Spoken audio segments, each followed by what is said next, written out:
tous et bienvenue sur Orphelia, euh, podcast. Et cette fois-ci, nous allons présenter une personnalité historique très, très spéciale.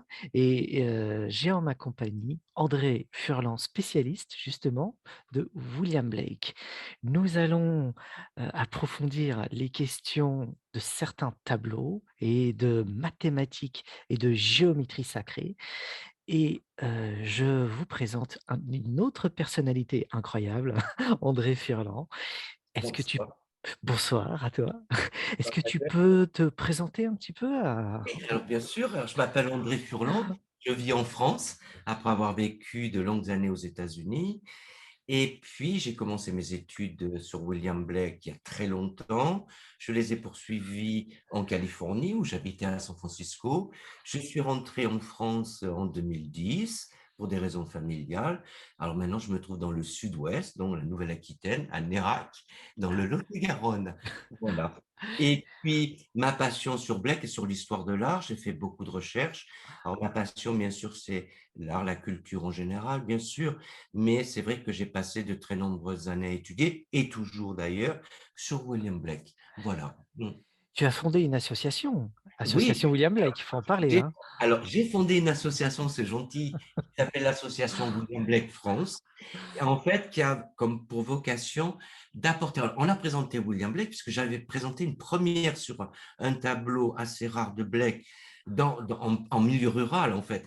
C'est mon but de cette association, qui est non lucratif, on n'est que des bénévoles, une sacrée équipe, on est 50, c'est de promouvoir la culture de haut niveau, l'équivalent des grands musées, mais en milieu rural. Alors, on a fait Honoré Daumier, qui est parti dans un musée national, donc les collections sont parties d'ici, les présentations en musée national.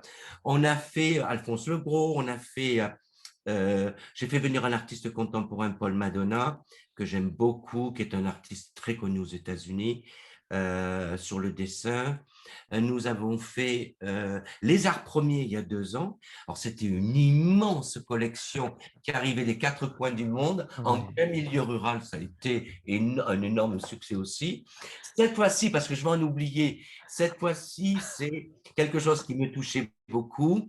Alors, paraît-il qu'on est, avec celle de mots, on bat des records. C'est vrai, j'en suis content, mais on est épuisé avec tous les bénévoles. On l'a intitulé À la mémoire des poilus. Donc, Première Guerre mondiale, Mm. 14-18. Donc, ce sont des expositions où toujours on a des œuvres originales. Bon, ici, bien sûr, beaucoup de lettres, beaucoup d'objets des tranchées, l'artisanat des tranchées, lettres, armes, habits, vêtements, casques, correspondances, beaucoup de choses. Le West Pocket Kodak aussi, avec toutes ces Bien photos originales. sûr. Alors, non, non, c'était Ouais. extraordinaire. Non, non, déjà, Une j'ai réussi. ouverture sur le monde, bien sûr, oui. Oui, et en milieu rural, et j'ai même eu, parce que bon, c'est tout simplement mon carnet d'adresses, et j'ai des œuvres assez exceptionnelles comme une partition de musique signée du Maréchal Foch, mais le sabre que vous connaissez tous, le sabre original du Maréchal Pétain, Mhm. qu'on connaît tous, qu'on a étudié, c'est la première guerre, nous ne fait pas de politique, hein, je vous dis tout de Oui, bien suite. sûr, ouais. Non, C'est la Première Guerre non, mondiale, ouais. l'origine, absolument, on ne peut pas changer l'histoire, il faut la dire telle qu'elle est. Donc, j'ai réussi à avoir cette fameuse photo où il est sur son cheval blanc, qu'on a tous connu, Première Guerre mondiale. D'ailleurs, la selle, il l'avait donnée à son jardinier, qui est maintenant dans un musée de France, et l'épée de cette photo qui est toujours en collection privée. Voilà. Et dis-moi, pourquoi William Blake? Pourquoi l'association s'intitule William Blake? Alors, et parce que justement, je trouvais William Blake euh, déjà multidisciplinaire dans cette optique en tant que personne. Je Mm. pense que c'est quelqu'un, quand je l'ai étudié, qui était dans la notion de partage, Mhm. euh, de détermination de la notion de partage dans plein d'autres disciplines. Donc, je l'ai appelé parce que j'aime William Blake, ça c'est sûr, hein, mais je n'aime pas que ses œuvres, j'aime la personne aussi. Donc, Tu c'est le très comparais à Da Vinci. Oui, je le compare à Da Vinci, pas à la personne, mais dans son travail, oui, toujours à la recherche, déjà Un déjà. touche-à-tout, hein. Voilà, on touche à tout, dans la recherche en permanence, Mm. comme si le travail en fait, c'est quand on meurt que c'est fini, quoi, en fait. Voilà, c'est ça. Mmh. Et après on passe. Mais c'était la personne qui m'a beaucoup intrigué pour le respect qu'il avait sur les êtres humains, à l'époque, au XVIIIe siècle, Mmh. le rapport avec son épouse, Catherine Boucher, qui est donc Catherine Blake, de lui avoir appris à écrire, à lire, qui est devenue assistante, donner de l'éducation à cette époque, heu et la gentillesse de la personne. C'est un être humain, c'est assez remarquable. Ouais, Et en plus, il s'érigeait, pour ceux qui connaissent pas William Blake, il s'érigeait, face à cette société changeante, et totalement, totalement, totalement. qui se, mécanisait et qui, était Et qui que peut revendiquait oui? qui revendiquait.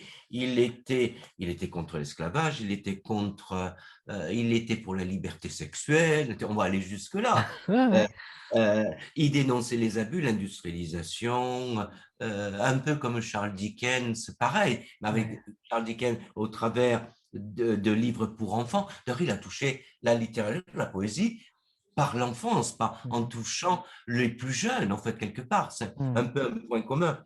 Mais il dénonce énormément, oui, la corruption politique, oui, absolument. Mmh. Un sujet qu'on a abordé À en travers toutes ses œuvres d'ailleurs, hein, oh, moi, poésie, à tout, ouais. travers la religion aussi. Ouais, oui, Mais par contre, il ne faut pas dire que Blake n'était pas religieux, c'est faux. Ça, ce sont les historiens euh, qui, l'ont dit au début 19e, il y en avait beaucoup, mmh, comme Blake était pauvre. Non, il n'était pas pauvre. Il était de classe moyenne. Ses parents avaient un peu d'argent. Il a hérité de la boutique. On ne peut pas dire qu'il était pauvre. Ok. mmh, Il a eu, mais c'est faux. Parce qu'il faut mettre les choses dans leur contexte. Donc, oui, c'était un genre de rébellion, de révolution chez Blake, mais pas pour des changements radicaux, pour des améliorations. Voilà. mmh. Il dénonce Il avait l'espoir en Amérique justement, sur cette totalement, nouvelle Amérique qui était en train de complètement, naître, et absolument. la liberté, Absolument. tout le reste. Alors, il s'est fait arrêter à cause de ça, d'ailleurs, puisque Oui quand aussi. il a crié Vive la Révolution française, qui était à la même époque, hein, Oui. il était absolument, très pro-révolution américaine et française, tout à fait, Mmh, qui lui mmh. a valu quelques petits problèmes qui se sont Bien résolus, bien sûr, entendu, ouais. mais ça montre un petit peu l'ambiance de l'époque. C'est exact. Hein. Mmh. Mm. Tu Et disais ça tout à pourrait. l'heure Oui. il était religieux alors que certaines personnes disent: «Non, il ne l'était pas».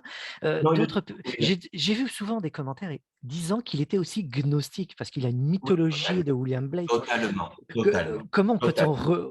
relier la religiosité de William Blake et ce côté gnostique? Alors, chez Blake, moi je le pense, en tout cas, beaucoup le défendent aussi, Mmh. chez l'homme, il pense que chez chaque homme, il y a un Dieu. Voilà.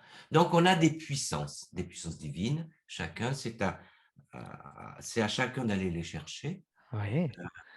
Et il en est convaincu, je le pense. Je le Mmh. pense. Je, je le pense, oui. Mmh. Il a mythologisé, si on peut employer ce terme-là, à travers ses poésies et puis, plein d'autres œuvres, les peintures, les gravures, c Absolument, cette, absolument, pensée fulgurante et foudroyante qui absolument. permet, à l'homme de concevoir d'une manière symbolique, à multiples niveaux de compréhension, si tu m'arrêtes, hein, si je me trompe André, Non, d'accord? non, non, non, là, tout à fait. OK? À multiples niveaux de compréhension, ce qui génère et ce qui émerge de l'homme et ce qui l'emprisonne même. Tu Absolument. pour Blake, qu'est-ce qui l'emprisonne et qu'est-ce qui le libère? Cher André. Alors ça, son travail doit le libérer considérablement. Pour moi, d'être passé dans ses œuvres, de les avoir étudiées au détail, c'est-à-dire reprendre l'instrument, aller derrière l'œuvre, euh, c'est ce qui le libère. Mm. Mmh. Euh, ce qui l'emprisonne, je ne sais pas s'il est vraiment emprisonné, parce que c'est quelqu'un qui était tout le temps dans l'actif, dans le mouvement, euh, dans la création, dans la perfection. C'est un perfectionniste, donc c'est toujours difficile. Perfectionniste, ça veut aussi ne rien dire. toujours dans la perfection, l'exactitude, la précision, très maniaque de la précision d'ailleurs. Mais c'est pas pour rien, c'est pas quelque chose de négatif, c'est justement parce que sans précision, on va vers l'erreur, et on n'a pas les mêmes résultats. Heu c'est le comportement d'un petit génie. Tous les génies sont comme ça. Mmh. Et qu'est-ce qu'il demandait, aux hommes? Être comme lui ou inviter à une pensée Ah, philosophique qui transcende l'homme? ah non, c'est une pensée philosophique, tu l'as Ouais, très bien dit, ouais. qui est à qui est à la merci de chacun, mais qu'il faut aller chercher. Voilà, et Et mais continue, continue, je t'en prie. c'est son message, hein. Il Mmh, en est convaincu. Tout mmh. homme est capable d'aller au-delà. Donc c'est un message gnostique ou simplement religieux chrétien? Oh non, non, non, non, non, non, non. Ce n'est pas un message religieux, absolument pas. Non, non, non.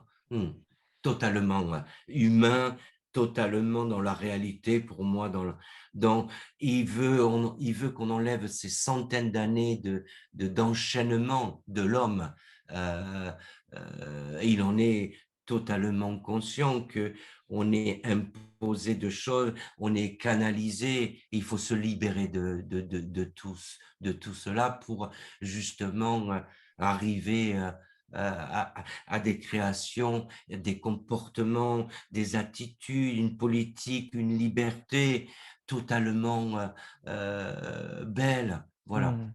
Et quel est son rapport avec le mouvement romantique, lequel s'érigeait contre les Lumières?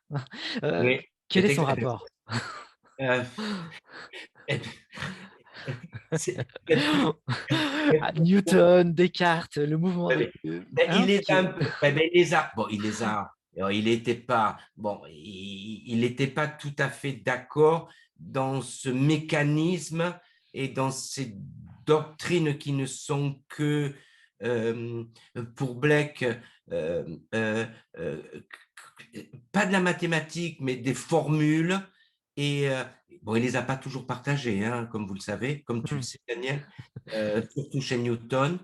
Heu c'était pour lui encore dans l'idée philosophique de l'industrialisation, voilà, Ouais, la mécanisation de l'homme, le et la transhumanisme mécanisation. moderne. Voilà, c'est Ouais, ça. ouais, c'est vraiment ça, quoi. Donc Ouais et certaines personnes l'ont appelé le prophète. Pour quelle raison? alors ça, c'est pareil, toute personne qui prédit, ou ça, c'est un mouvement chez Blake, et je le regrette parce qu'on l'a retrouvé, beaucoup d'historiens maintenant de nos jours au XXe siècle sont absolument d'accord aussi. Mmh. Heu, oui, prophète dans la mesure où, hem,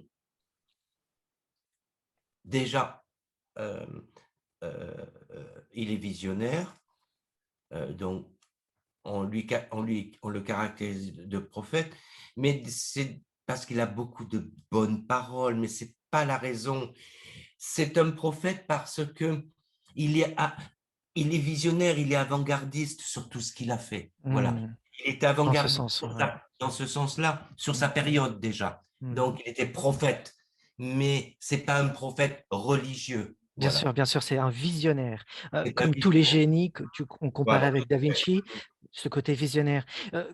Chez moi, quand je suis assez, toujours, interloqué parce que quand je vois Blake à travers ses œuvres, florissantes de tout sur sur tous les panneaux et les disciplines, je remarque un côté goethien chez lui. Je me dis: «Mais il y a du Goethe un petit peu, hein». ouais, ouais. Est-ce que ça te parle? Est-ce que c'est Ah oui, correct? absolument. Oh, Ouais? absolument. Ah ouais, Absolument. absolument.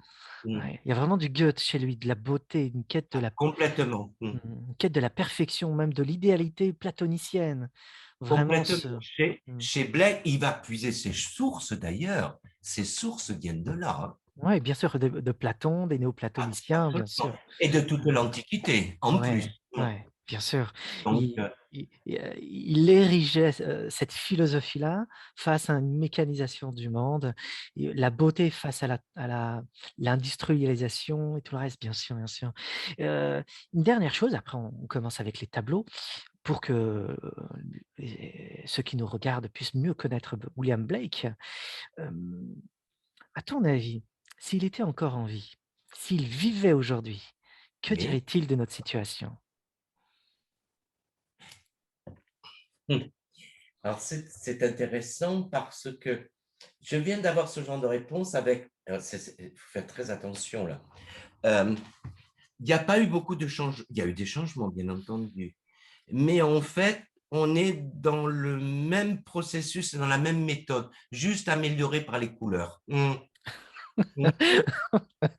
Une ornementation, mais Voilà, rien n'a tout à fait. changé. Rien n'a changé. Tout à fait. Mais On a, il pourrait changer son idée sur l'Amérique. oui, euh, euh, oui, euh, non, je pense qu'il y a un progrès, c'est certain. Il y a un progrès, je pense, hein, depuis son époque à aujourd'hui, mais c'est un progrès infime, très petit, donc du pratiquement inchangé, juste une petite progression. Entendu. J'ai en- j'ai entendu. J'espère que les auditeurs aussi. Voilà. Et c'est marrant parce que on parlait de cette exposition 14-18.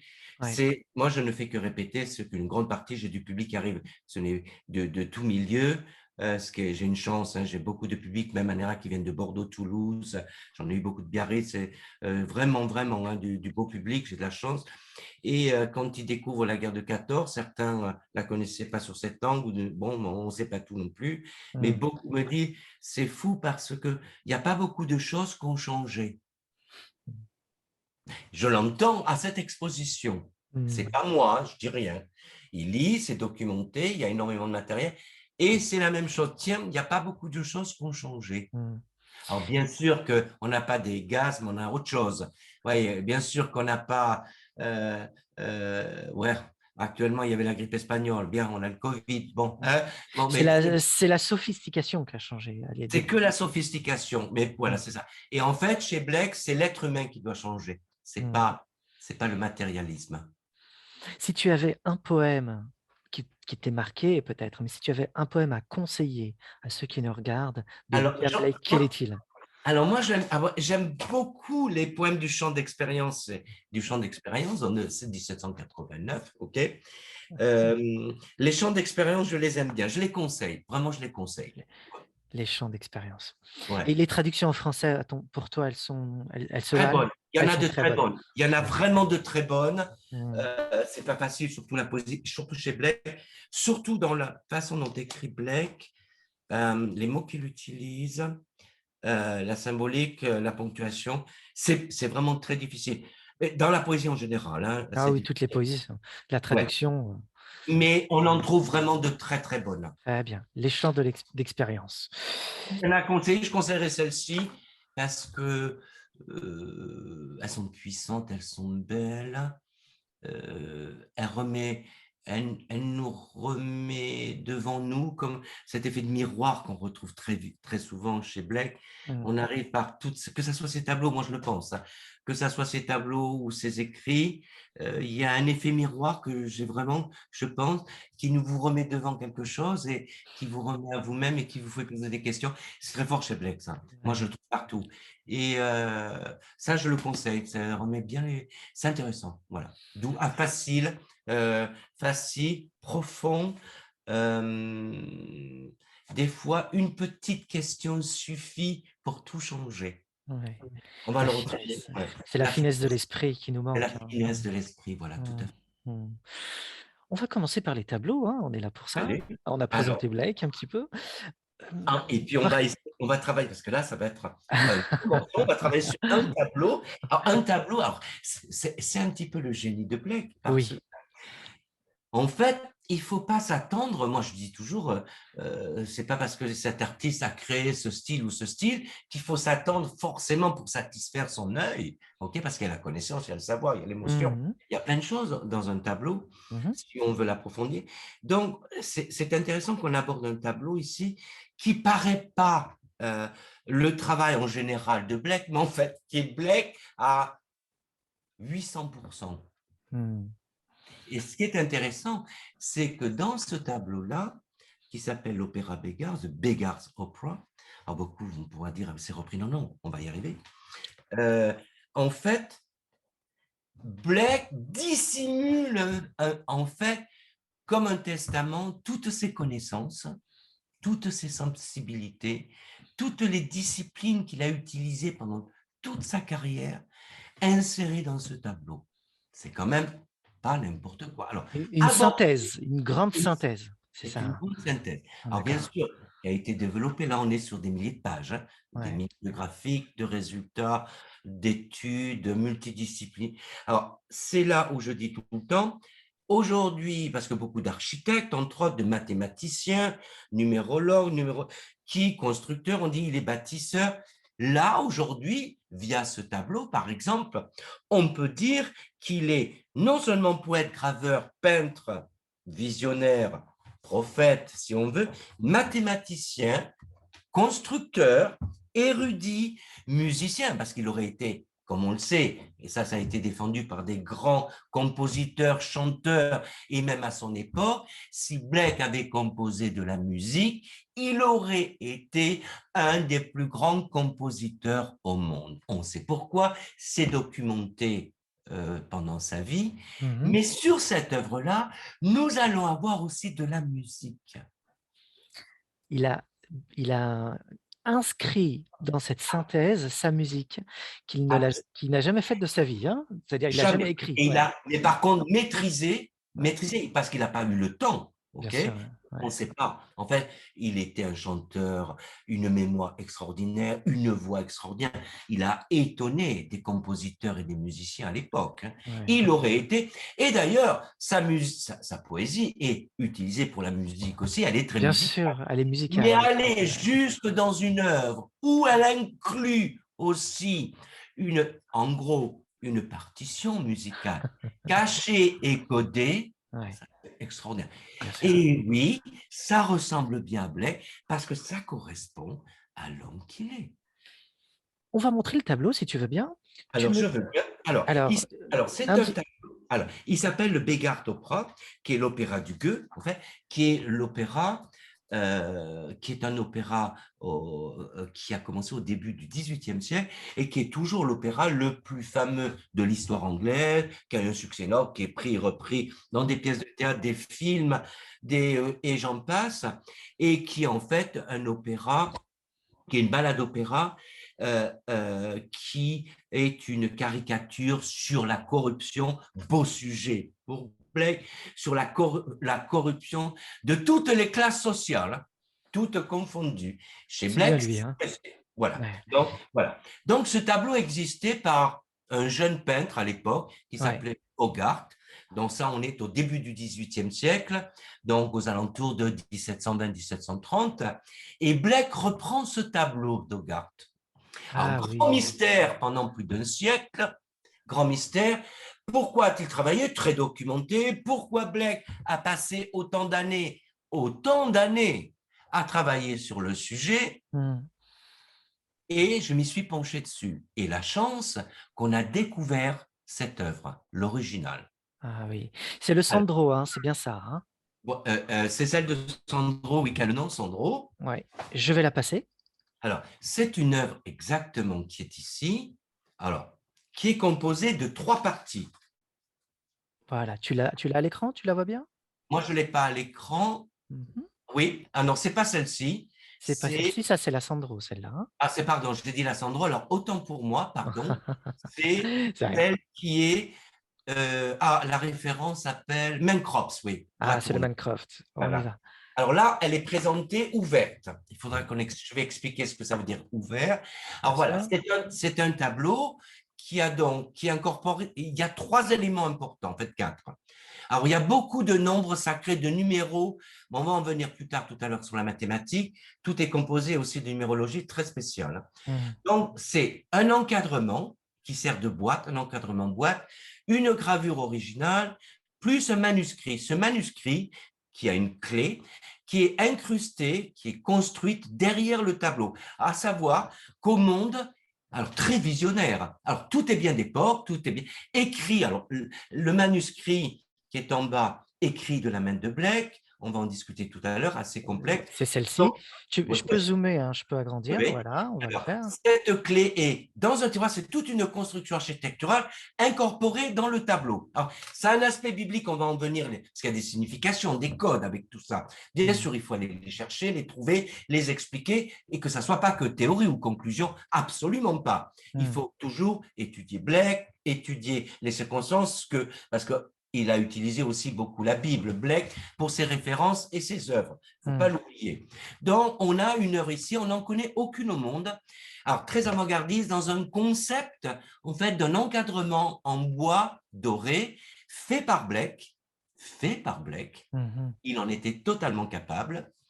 Et avec, bien sûr, l'essence, comment la boîte encadrement est construite, c'est un long sujet. Donc, un encadrement, une gravure, et derrière, un tiroir qui est glissé secrètement derrière le tableau, comme par exemple, je dirais, une salle sacrée. En fait, on a ici un tableau, mais on a un contenant. En fait, c'est une boîte. Il y a un arrière, comme une Mmh. pièce de théâtre. Alors, c'est cette représentation de cet opéra qui est en 3 actes. Voilà, c'est celle-ci Et là, le c'est tableau. celle-ci. C'est de Hogarth, il s'était inspiré de Hogarth. Il s'est Voilà. inspiré, mais ce n'est pas de Hogarth. Alors, Oui, oui, bien je sûr. l'ai démontré aussi, puisque inspiré ne veut pas dire, il a recréé le tableau, en fait. Il a recréé le tableau et il a réussi parce qu'on n'avait pas l'identification de tout le monde à la fin du 18e. Ça, il faut quand même Mmh. le dire, c'est documenté.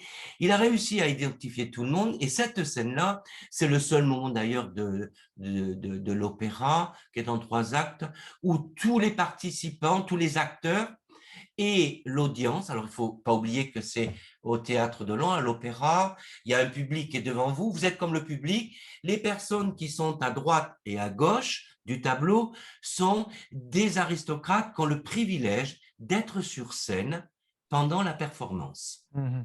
Donc, les acteurs ne sont qu'au milieu. Alors ici, vous avez les figurants qui sont au fond, puisque c'est le seul moment de l'opéra où tous les acteurs sont sur les planches.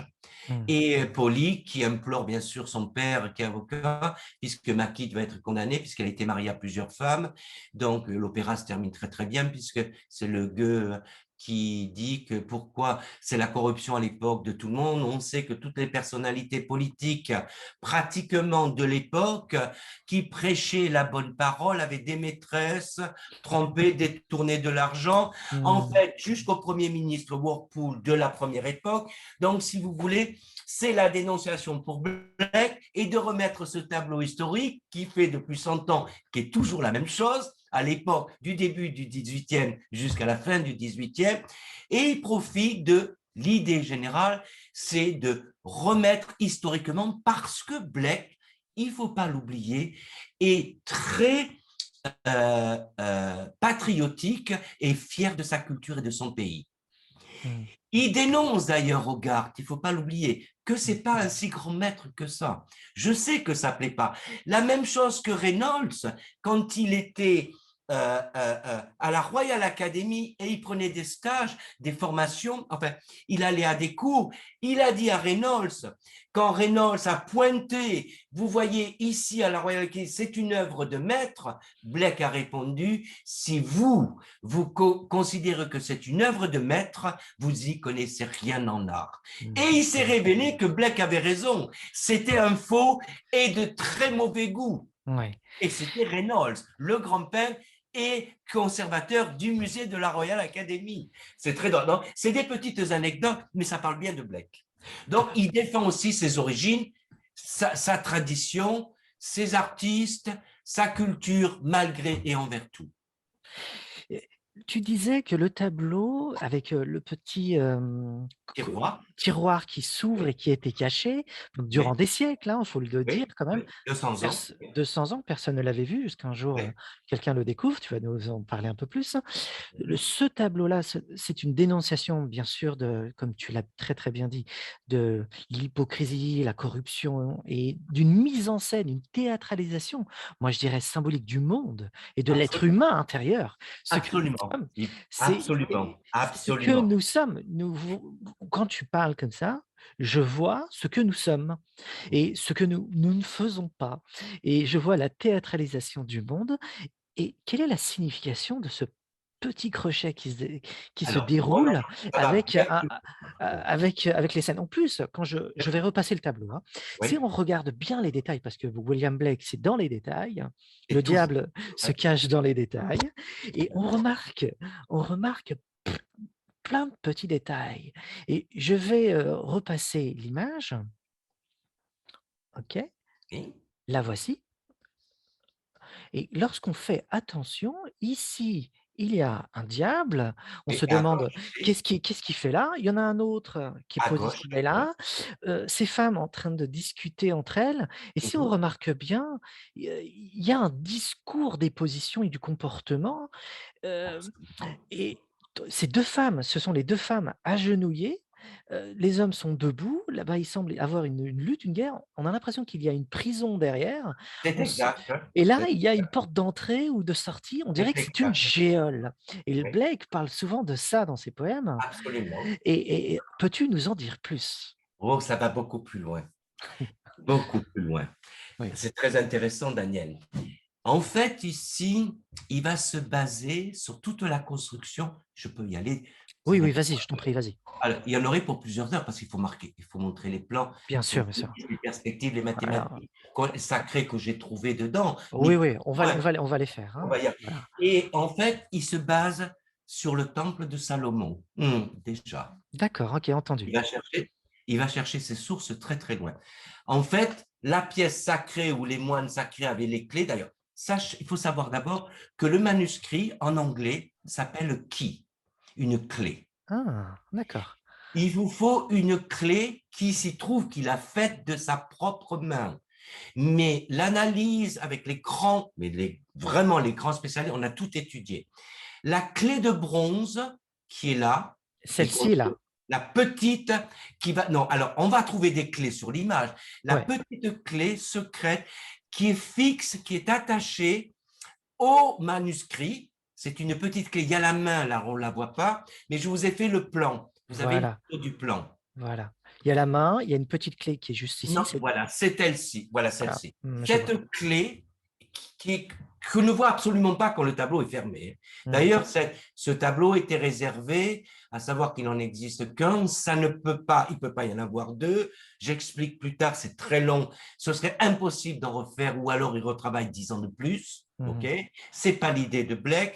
Cette clé était destinée, donc c'est une personne seule qui a ce tableau à l'origine. Il détient les secrets, il les montre à qui il veut. Même principe que dans le temple de Salomon, mais on va retrouver le temple de Salomon partout, que D'accord. c'est le grand prêtre qui a accès à l'arche d'alliance. Ah! Et l'arche d'alliance qui est derrière, n'oubliez pas, il y a un plan paladien, on va l'expliquer après pourquoi, Hein, hein. comment tout est réparti. Donc, cette clé ouvre une clé. Le manuscrit s'appelle une clé. Et dans cette clé, qui est le manuscrit, il y a plein de codes et de clés pour trouver, pour ouvrir les portes. C'est un cheminement donc, hein? C'est un cheminement total. Mmh. Attention, il y a plus de 1000 pages, c'est documenté. Même au niveau mathématique, distance, point, proportion du tableau, nous sommes ici sur une œuvre, nous avons que des codes et des dimensions sacrées, des nombres d'or. Évidemment, c'est une logique Bien sûr. totale, mais que des codes secrets, que des numéros sacrés dans toute l'œuvre, jusqu'au bois. Mmh. J'ai fait l'analyse du bois scientifique par un grand spécialiste. J'ai été étonné que nous avons comme l'arche d'alliance du bois de cèdre, un cèdre Ah! spécifique, bien spécifique. L'autre matériel de la construction de l'arche du temple de Salomon, identique. Il refait le plancher, les côtes et l'arrière identiques, les mêmes proportions. Le bois correspond bien à un cèdre qui avait à Londres, vous imaginez jusqu'où on a Bien sûr, été, ouais, bien sûr. et des La mois et des années précision de quoi, travail, bien sûr. de précision. Blake a tout, absolument tout calculé. Et le pire, c'est qu'il fait apparaître Dieu. Je dis Dieu, il fait apparaître Dieu. Très C'est bien. qu'une image, Ouais, mais en ouais, fait, c'est un homme. Sachez, Daniel, et je l'ai ouais, dit rarement qu'à des grands spécialistes, et montré, il existe parce que si on parle de la plaque de cuivre Blake a utilisé, sachez que c'est quand même ici l'œuvre la plus large qui existe de toute la carrière de Blake, que je vous ouais. présente, en taille, hein, en C'est taille. une gravure, hein, il faut le Alors, préciser. alors, c'est une gravure de technique mixte avec un peu de blanc, de gouache de blanc d'œuf, Mm. ok, ok, très long, ça c'est un gros sujet de discussion aussi. Une gravure donc sur cuivre, donc on creuse. Il y a plusieurs techniques qui l'utilisent. Un travail de précision Très et de dur. losange, mais sachez qu'on ne trouverait même pas un artiste aujourd'hui. Sachez qu'en 1969, une grande étude a été faite aux États-Unis, je peux vous le sortir, j'en ai un exemplaire Mhm. de grand portfolio, où on a embauché un grand artiste de New York pour comprendre combien de temps pour cette gravure complexe on pouvait mettre, il n'a pas pu la terminer et il était payé 2 ans de travail. Mm.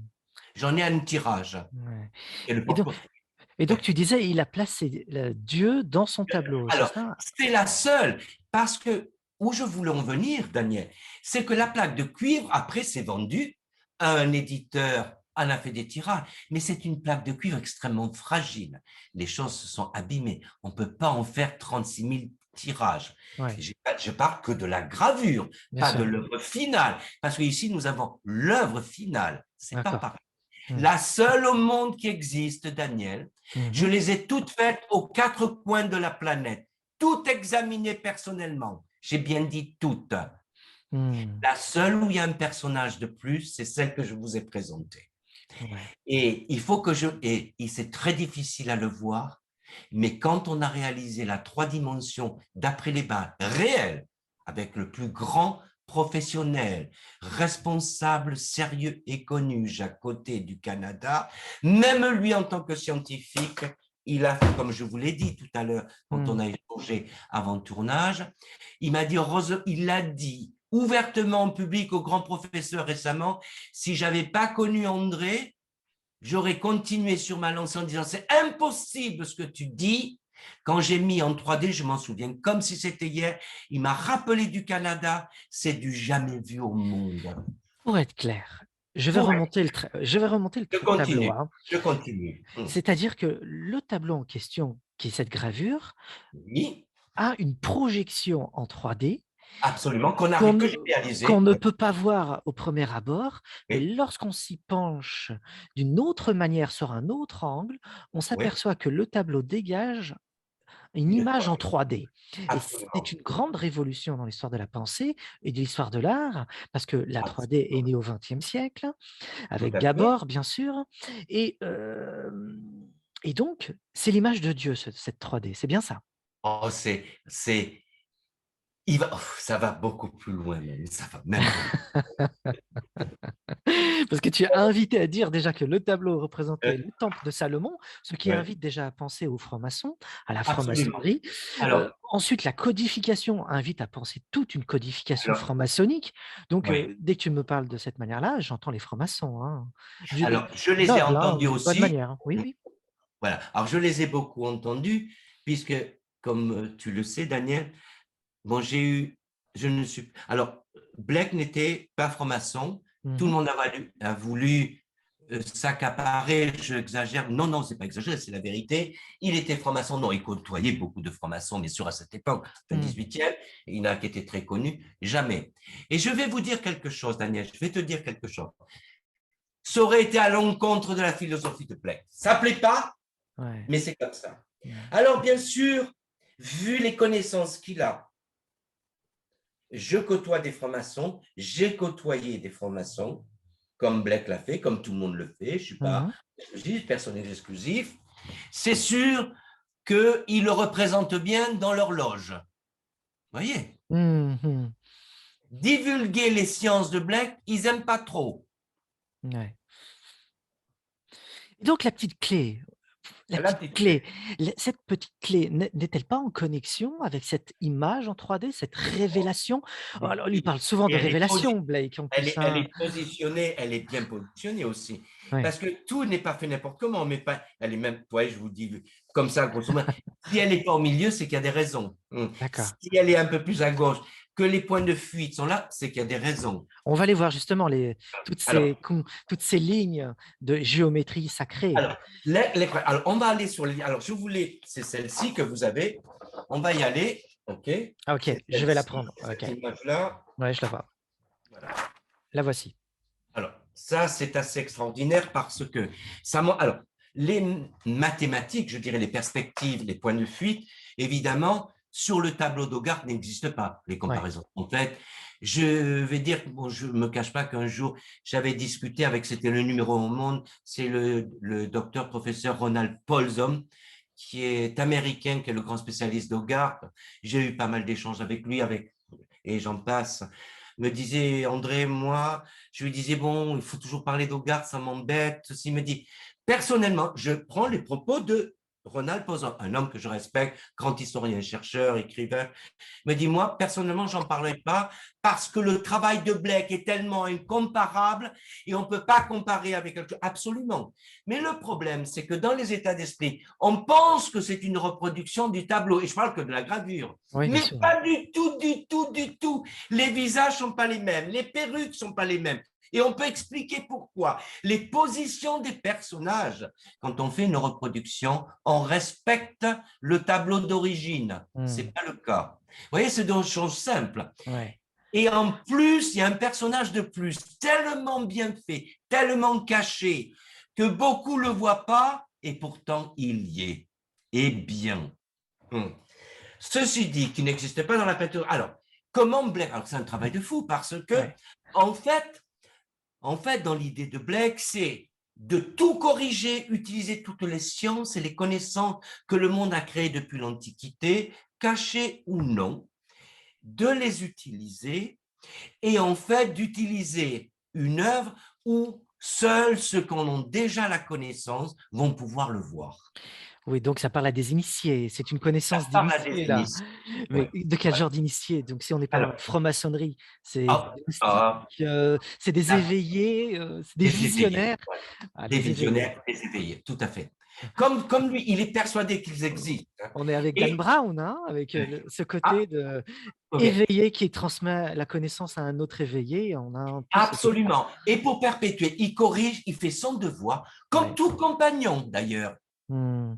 comme tout compagnon. Et qu'est-ce qui transmet? Bon, voilà, on voit des perspectives, de la géométrie, Du des tableaux savoir, codifiés et du un savoir. relief en 3D qu'on ne peut pas voir parce qu'il faut le voir d'une autre manière. Alors, Heu, ça a été, alors qu'est-ce ça qui fait, oui, oui. heu, Daniel, on je a t'en tout prie. fait. En 3D, on a tout fait. J'ai Alors, fait l'image entière en 3D. J'ai d'accord? fait des choses inimaginables, mais qui époustouflent n'importe quelle institution au monde. Et Ouais, Daniel, je oui, voyage autour du monde et je fréquente les et conservateurs de musées. bien sûr, ouais. J'ai fait même du macro 3D, c'est-à-dire Ouais, l'agrandissement de partie, tout le tableau. Ce que vous voyez, on ne peut pas l'inventer. ouais, C'est à ce point-là. Et la trois dimensions d'une perfection, c'est-à-dire la vraie travail de l'œuvre. Parce que vous savez, la trois dimensions, on peut reconstituer, il y a de la force, on bien sûr, ouais. arrange. Ici, nous sommes dans une précision tellement telle que Mmh. même le plus grand scientifique au monde est sur le champ. C'est ce qui est fou, c'est comme c'est une gravure, il a Oui, réussi à codifier un peu comme un complètement. code binaire en mathématiques, 0, 1, Complètement. 1. Dans ce code binaire, à faire dégager de cette matrice qui est le tableau que l'on voit, Oui. cette image en perspective qui est la 3D et pas la perspective en 2D, mais en 3D, quelque chose qui se dégage, et quelle est l'image que l'on voit? Parce qu'on ne la voit pas là, mais qu'est-ce qui se dégage? Eh bien, on C'est quoi voit. cette image? Eh bien, l'image, c'est toute la scène. Vous vous retrouvez vous-même dans l'opéra. Déjà, d'une part, ce qui est un peu D'accord, l'effet de 3D. OK. Et là, ben, vous voyez toutes les positions de chacun, vous voyez la scène, et il a respecté aussi le décor de théâtre, qui était une 2D, Ouais. elle n'est pas en train. Il a été capable de respecter le fond aussi. OK. C'est-à-dire que tout ce que vous voyez ici, c'était l'époque, comme dans l'Antiquité, Mmh. des créations de théâtre Ouais. difformes en fonction des angles d'où vous regardez, où vous êtes assis dans un opéra ou un théâtre. Mmh. Il a même considéré ça. Est-ce que les lignes vertes que tu as mises Oui, en lumière dans ce oui. tableau-là correspondent au point de fuite de notre regard? Alors, tu as deux points, tu as deux points Alors, de fuite. je vais la remettre, hein. Alors, les deux points de fuite, alors je vais guider ici. Mmh. En fait, quand on part de gauche, les lignes vertes, on va avoir deux points de fuite. Tu les vois ici. Tu vois, en fait, c'est un tableau à deux points de fuite. OK. Voilà. OK. C'est un tableau à deux points de fuite, comme je dirais, deux points de fuite et point 1 que j'ai expliqué, qui correspond à. Je peux faire un cours là-dessus, mais ce n'est pas le moment. Mais ce qu'il y a d'intéressant, c'est que tout à l'heure, je disais, on va le retrouver dans tout le tableau. C'est vraiment à ce point-là, mais Mmh. dans plusieurs. Il y a sur ce tableau, ces deux points de fuite ont une dimension une mesure entre un à l'autre. Cette mesure va être retrouvée dans plein d'éléments de calcul, du manuscrit, de l'encadrement, Mmh. des personnages. On va le retrouver partout. Mmh. Alors, bien sûr, il n'existe pas enfin, on ne peut pas dire qu'il n'y a pas de deux perspectives, mais il n'y a aucun calcul mathématique de haute précision dans le tableau d'Hogarth. Malheureusement, je suis obligé de revenir dessus, bien Mmh. que je n'aime pas le dire.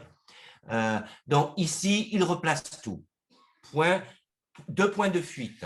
Ouais. Mathématiques précises, il sépare tout. On voit déjà par la mathématique les yeux, les Les yeux positions, des gens? Mmh. les yeux des gens parfaitement alignés. On peut Complètement, ouais. faire un zoom sur un autre. On n'a jamais vu ça, même sur un travail de graveur, parce que Mmh. c'est d'une complexité pas possible. Il respecte tout. On est choqué par la précision. Mmh. Ce n'est pas d'ailleurs rien que ça montre que les positions du tableau d'Hogarth et de Blake sont complètement différentes. Mais j'ai bien dit aussi que même dans les costumes, les perruques, évidemment, parce qu'il faut savoir aussi que dans la culture anglaise, tout est codifié. J'ai Mmh. bien dit tout. Même la taille des cheveux, des perruques, même les boucles, même les couleurs sont spécifiques. C'est une culture totalement codifiée et Blake a respecté ça, même ce que vous ne voyez pas. Quel est le message en fin de compte? Alors tu disais, cette perspective qui se dégage en 3D, plus Ouais. le petit parchemin secret avec une clé qui s'appelle the key, Oui, qui veut dire la clé, qui veut dire heu, avec une codification du parchemin, li parce il y a toute une mise en scène, il y a un acte, pourquoi il a choisi cet acte, par exemple? Je vais le montrer, à ouais. nouveau, ce petit parchemin, c'est ce tableau-là? Ce n'est pas celui-ci. Je Alors, vais reprendre. Attends, 2 secondes, 2 secondes, 2 secondes, c'est et OK. Voilà. Tu vois, regarde, ici, il a choisi acte 3, oui, scène exact, avec oui, avec une scène particulière. Quel est le oui. rapport avec cette scène et la scène du monde? Alors, c'est la scène où tout le monde, c'est un peu, alors c'est intéressant, le dernier souper. Le dernier souper. Eh oui, Est-ce qu'il le y a une dernier souper. donc il y a un Eh oui, parallèle vous avez, avec le Christ? mais oui, parce que c'est là où il va faire toutes les révélations. N'oubliez pas qu'il a fait un dernier souper. Il n'a pas un dernier souper. C'est Mmh. un sujet qu'il connaît bien. Ouais. Et regardez le tableau du dernier souper de Blake. La femme est la claire, nette et précise. Est-ce qu'on a affaire avec un jugement dernier dans cette scène ou pas? Mais bien entendu, c'est un jugement dernier. C'est un D'ailleurs, il y juge a les jugements. On mmh. pardonne tout le monde parce que tout le monde a fait une faute. Tout le monde est coupable. Et donc, si je suis bien ce côté de initié qui sait observer, il indique ce qu'il veut dire à travers toute cette codification, Complètement. sans le dire, donc c'est parfaitement symbolique tout ça. Et Oui. et à qui est destiné aujourd'hui ce genre de tableau? À des genres d'initiés qui se trouvent comme moi ou comme toi ou Alors, ailleurs? ça va être le. Éveillés, qui est cet éveillé ou C'est ces fou ce que je vais éveillés? dire, Daniel. C'est fou ce que je vais dire. Je t'en prie, Alors, je sais que c'est fou, mais je vais le dire parce que c'est la vérité, Daniel. il faut le Et dire. il faut le dire. C'est un gros problème. C'est un gros problème. Alors, c'est des grosses discussions avec des professionnels, de gros conseillers Parce qu'à un moment donné, ce tableau qui est en même privé doit partir quelque part. C'est très difficile. Hmm. Parce que tout le monde le veut et il faut pas. Le choix va être très difficile. Il va falloir qu'il soit pas fermé mais ouvert et qu'il soit visible et dans ses précisions, et j'y tiens, au public. Au public. Alors, je Et ne me suis pas fait beaucoup d'amis. donc, on entend bien qu'il y a une transmission, je dirais même, je vais employer un terme, méta-historique, c'est-à-dire qui transcende l'histoire, qui dépasse l'histoire, que Blake a reçu quelque chose, a peut-être même vu dans ses visions quelque chose. Alors, peut-on le voir verticalement ou horizontalement? Une transmission verticale, spirituelle, vision, Oui, ou horizontale, une transmission d'un initié, d'un maître à un autre, qui lui-même fait de la même manière pour un éveillé, toujours cette croix, je vois très bien cette croix chrétienne, oui. qui se transmet de génération en génération. Et quel est ce sceau du secret? Quel Blake est est-il? persuadé des deux. Vous savez, la dualité chez Blake, c'est très important. Mmh, Vous aurez d'ailleurs dans ce tableau, c'est une dualité constante. Vous savez, le bien, le mal, ouais, euh, le plus, le moins. Dans le tableau, c'est c'est constamment pareil. Mmh. pareil. Mais dans tout, jusqu'au moindre détail. D'ailleurs, tout est bien, tout est en deux, tout est en droit, mais tout, absolument toute la construction. Le bien et le mal indissociable. C'est à l'homme, c'est à l'homme lui-même de faire son choix, de rester sur le positif et pas sur le négatif. Pas en fermant les yeux sur le négatif, mais c'est Blake. Hein.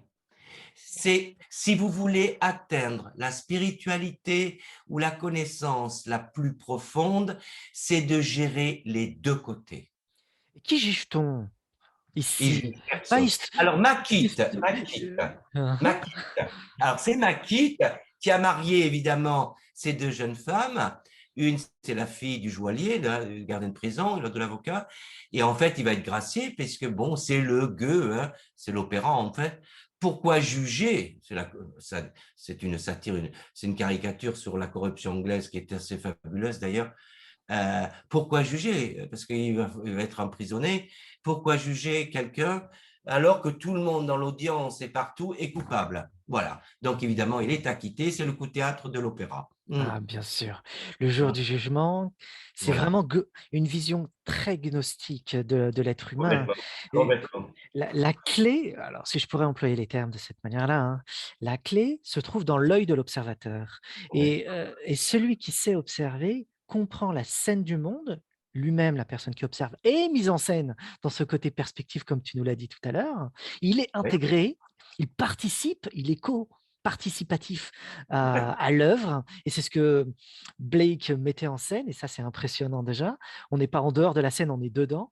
Et lorsqu'on sait observer, on est tant dans cette forme de dualité, tant dans la corruption, qui est notre propre bassesse du quotidien, mais on possède en nous la clé de la libération, mais elle est cachée. Alors, je te décortique un peu ce que moi je peux voir. On pourra en discuter des heures, Oui, c'est oui, passionnant. Et si on est dans un temple de Salomon, ce qui est incroyable, c'est qu'on nous demande de bâtir justement le temple de Salomon en nous et de trouver le coupable, Hiram. Et chez les francs-maçons, et de dire je ne suis pas coupable de l'assassinat. Il y a un jugement, il y a toute cette mise en scène. Et c'est très intéressant parce qu'il y a une correspondance avec cette mise en scène et la dernière scène du Christ. Ceci est mon corps, ceci est mon sang, et c'est l'heure du jugement pour lui. Il sera trahi. Il y a une vision très codifiée, subtile, la finesse de l'esprit. Je l'aperçois et elle m'étonne moi-même. Je découvre en même temps que ceux qui observent cette vidéo et qui la regardent. Avec eux, je la découvre. Donc, c'est sur le flux que je parle. Est-ce que je prends le chemin qu'il faut, mon cher ami? Ah non, tout à fait. Et cette idée, cette vision va être retrouvée dans chaque élément, je dis bien, Daniel, Ouais. de toute l'œuvre. Ici, c'est l'œuvre finale, jugement dernier. Mm. ça dénonce, et cette œuvre a dénoncé beaucoup de choses, hein, je ne vous le cache pas, hein. Mmh. Y a-t-il Surtout, un rapport avec Dante? Parce que mais bien entendu, mais que bien que Dante, Goethe, mais bien Da entendu, Vinci, on parle bien sûr de Leonardo da mais Vinci, bien entendu, notre bien génie. entendu, mais bien entendu. Les génies parlent entre eux. Ils Et s'envoient des messages à travers bien dit. l'espace-temps. Et pour en terminer, Daniel, le Oui, manuscrit, la codification, le choix de l'écriture, les ouais. distances, les symboles cachés dans le texte, ça vous amène très loin. Mmh. Il est non seulement codifié, mais même, alors le plus tour de force, c'est qu'il est obligé d'utiliser des noms parce qu'il donne des descriptions. Vous allez dire, c'est pas possible. Ouais, Je voulais envoyer, j'ai rien caché, haute résolution. bien sûr. Et d'ailleurs, si c'est moi qui ai créé ça, je Ouais, serais le génie de la planète. C'est pas le cas. Il ouais. faut quand même le voir dans les deux côtés. Mais la façon, le nombre de pieds, la symbolique, les nums, qui sont quand même les virgas, qu'on appelle virgas, tous les codes anciens de musique utilisés comme une partition dans le texte, Ouais. que si vous regardez vite fait, vous ne faites pas attention, c'est rien. Mais le nombre de pieds, les mesures, le métrage de chaque lettre, ligne, les rimes, j'ai bien dit, attention, la poésie, ce n'est pas de la poésie française, on est dans une autre mathématique de construction poétique par rapport à la Mmh. française, mais Mmh. si vous vous penchez sur toute la collection et de quoi, c'est inimaginable et d'autant plus complexe, c'est qu'il maîtrise tout ça, mais il utilise des mots parce que je vais choisir, on peut choisir ces mots, la poser aussi, Mmh. les noms des personnages. Ah! D'ailleurs, nom de personnages qu'il a corrigé, puisque certains s'étaient trompés avant, alors que c'était un sujet historique déjà de toute l'histoire anglaise. Mmh. L'ironie. Mmh. Donc, Mmh. il corrige, il Oui, refait, un il maître, fait quoi. rien. Bien Voilà la sûr, pièce de. un Mais maître le qui maîtrise manuscrit est. lui-même. Oui, bien sûr. Vas-y. Et c'est pas fini, Mmh. Daniel. Le OK. manuscrit sert de compas. Tiens donc, le manuscrit c'est-à-dire celui où il y a la clé, on est d'accord, hein? De Le compas, de guide. manuscrit, le Oui. manuscrit Mais je vais vous montrer une photo pour tout vite. J'ai bien dit, et j'ai Ouais. bien dit, oui, le manuscrit. Alors, vous voyez, ça, c'était évidemment le dernier souper de William Blake que l'on Ouais. connaît. Vous voyez que j'ai même étudié parce que je le comparais. J'ai trouvé les mêmes calculs de perspective, tout sur une image bien spécifique de Blake par rapport à Da Vinci, mais c'est pas fini. Oui, le manuscrit, c'est le compas. Et tournant la franc-maçonnerie, et ça, je peux. Oh, vous savez, quand on en fait les démonstrations, vous savez, on peut Ah, tout une autre inventer. image. Oui. Alors, Tu vas nous montrer une alors autre si, image là, hein? OK. voilà, je vais essayer de la trouver. Évidemment, j'ai fait tous les rapports. Là, j'ai fait, mais ça, c'est un autre sujet. Ouais. Tous les rapports des mouvements des mains, mais ça, je l'ai fait, c'est assez incroyable. Vous voyez, je vous la montre, hein. Ouais, ouais. Je ne le montre jamais, ça encore. Du Tu peux dernier tu souper de Da Vinci avec Blake. ouais, ouais, il y Et les a calculs de l'image par rapport au tableau de Da Vinci, j'ai été jusque-là. Mais avec un grand respect à Da Vinci, Blake, il ne faut pas ah ouais, l'oublier. Ça, d'accord. c'est en plus. Mais pour le contrat, je vais vous montrer une image. Ah, le compas, OK. Et quand vous jouez avec ça, plus les fameuses distances dont je vous parlais des deux points de fuite, Oui. parce que c'est un nombre secret. En gros, secret, j'aime pas le mot. Il faudra jouer au compas avec cette mesure bien spécifique que l'on va retrouver partout. Donc, si vous voulez, l'image, la taille de l'image. Sachez aussi, j'ai bien dit, que l'image paraît rectangle ou carré, c'est faux. Ce n'est absolument pas une image carrée, ni le manuscrit ou rectangle. Ce serait trop bête. C'est comme si la Terre était plate. C'est pas le cas. C'est tout simple. Non, non, non, Daniel, ce n'est pas, ce serait impossible. Je t'en Ce prie. serait une erreur fondamentale d'avoir fait ce tableau et dans les règles dans lesquelles elles ont été appliquées, que Oui. la chose soit carré ou rectangle. Ah, Ce ah, serait impossible. Mais on ne le voit pas à l'œil. Mais bien sûr, c'est un génie. Il a mmh. tout présenté comme si systématiquement on dit, oh, ben c'est un rectangle ou un carré. Ouais. Pas du tout. D'ailleurs, vous prenez, ça s'appelle une règle et un compas, vous mesurez et vous apercevez, effectivement, ça l'est pas. C'est un autre sujet. Donc, si vous voulez, le manuscrit, quand vous le posez en transparence sur le tableau, Ouais. et jouer et il vous indique et les lignes vont jouer avec les personnages. C'est pas incroyable ça? Mais on est dans le Da Vinci Code, c'est pas possible.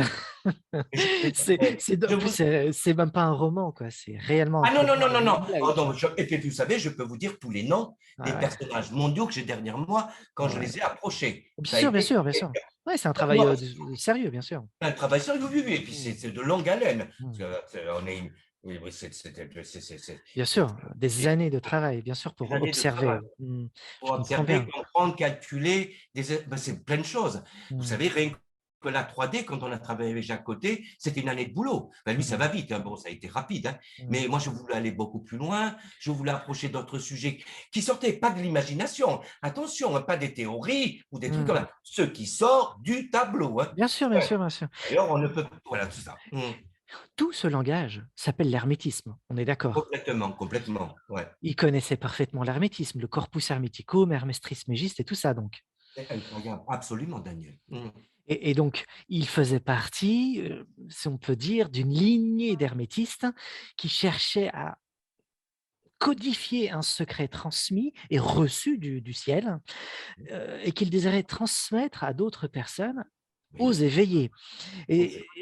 Et donc, as-tu vu des éveillés autour de toi? J'ai eu la chance d'en rencontrer. Oui, oui. Il est dit dans l'hermétisme, tu vois, que la connaissance, des anciens qui étaient, disons suprahumaine, exceptionnelle, comme on essaye de le montrer pour Blake, heu, qui a été codifiée à l'aube des temps par des êtres éveillés. Très bien. Ces êtres éveillés ont essayé d'ensemencer l'humanité à travers leurs œuvres. Il y a eu Oui, l'alchimie, il y a eu oui, la absolument. magie, la théurgie Absolument. Oui, oui, vous et faites donc tout à fait. l'astrologie ancienne telle qu'elle a été Oui, conçue, qui était oui. plutôt une astronomie, astrologie, hein, c'était sidéral, donc on concevait les mouvements réels du ciel et on cherchait à faire comprendre aux hommes, voici la clé de la libération, mais vous pouvez comprendre la clé de libération que par vous-même et Abs- voici ce qui vous emprisonne et ce qui vous emprisonne, c'est vous-même. Absolument. Absolument. Tu es d'accord jusque-là? Oh, mais je suis à 500%. Ouais.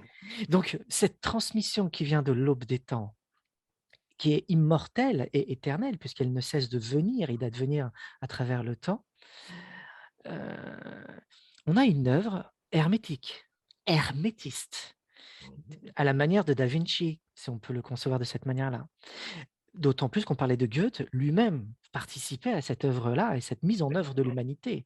Complètement. Ce qu'il y a d'intéressant, c'est aujourd'hui, y a-t-il un artiste de cette envergure? Alors, c'est une question que j'ai posée, OK? Mmh. Dans quatre coins de la planète, les grands chercheurs scientifiques, je dirais quelques. Non. Il y en a peut-être, mais on ne les connaît pas. Non. La réponse est non. Euh, on a cherché un style d'œuvre comme ça qui existe depuis la nuit Ouais, des ouais, temps jusqu'à aujourd'hui. Non. Tous ouais. les musées, non. Y en Mmh. a-t-il de cachés comme ça? Non, on ne sait pas. Ouais. On ne sait pas tout, mais c'est non. Bien Mmh. sûr que c'est des questions qu'on se pose. Bien sûr qu'on cherche. Pourquoi on cherche aussi? Parce qu'on aime bien comparer. Mmh, bien sûr. On C'est cherche à naturel. comprendre, bien sûr. On cherche à comprendre. Comparaison. Voilà. Mmh. Comparer. Exactement. Mmh. Non. Dis-moi, je remets le tableau, qu'est-ce que cette écriture latine, bon, Alors, speculum, c'est le miroir, mais peux-tu alors, nous en oh, dire plus là? Velitum in speculum. Alors, oh, quelle ironie. Mais bien sûr, oh là là.